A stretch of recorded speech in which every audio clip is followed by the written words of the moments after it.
The Mangala Gauri Katha story is recited on every Tuesday of the week. Mangala Gauri is one of the 9 forms of Goddess Durga. This story is dedicated to Goddess Parvati. This puja is done for early marriage and getting a suitable life partner. Goddess Parvati did tapas, intense meditation, for several years to marry Lord Shiva. So worshipping her blesses with an ideal life partner.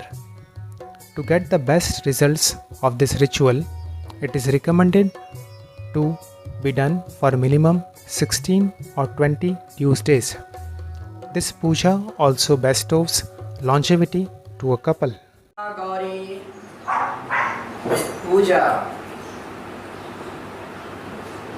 ओम सर्वरूपमयी देवी सर्वं देवीमयं जगत् अतोऽहं विश्वरूपां तां नमामि परमेश्वरीं।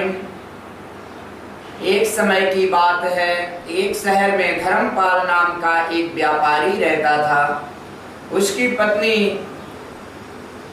बहुत सुंदर थी और उसके पास काफी संपत्ति थी, लेकिन उनके कोई संतान नहीं होने के कारण वे काफी दुखी रहते थे। ईश्वर की कृपा से उनको एक पुत्र की प्राप्ति हुई, लेकिन वह अल्पायु था। उसे यह श्राप मिला था कि 16 वर्ष की उम्र में सर्प के काटने से उसकी मौत हो जाएगी। संयोग से उसकी शादी 16 वर्ष से पहले ही एक युवती से हुई, जिसकी माता मंगला गौरी व्रत किया करती थी। परिणाम स्वरूप उसने अपनी पुत्री के लिए एक ऐसे सुखी जीवन का आशीर्वाद प्राप्त किया था, जिसके कारण वह कभी विधवा ना हो सकती थी। इसी कारण से धर्मपाल के पुत्र ने 100 साल की लंबी आयु प्राप्त की।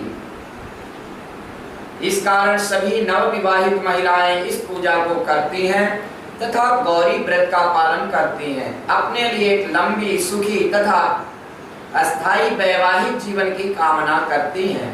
जो महिला उपवास का पालन नहीं कर सकती, वे भी कम से कम इन पूजा को कर सकती हैं। इस कथा को सुनने के बाद विवाहित महिला अपनी सास तथा ननद को 16 लड्डू देती हैं। इसके बाद वे यही प्रसाद ब्राह्मण को भी देती हैं। इस विधि को पूरा करने के बाद प्रति 16 बाती वाले दिए से देवी की आरती करते हैं। व्रत के दूसरे दिन बुधवार को देवी मंगला गौरी की प्रतिमा को नदी या तालाब में विसर्जित कर दी जाती है। अंत में मां गौरी के सामने हाथ जोड़कर अपने समस्त अपराधों के लिए मां से प्रार्थना करें।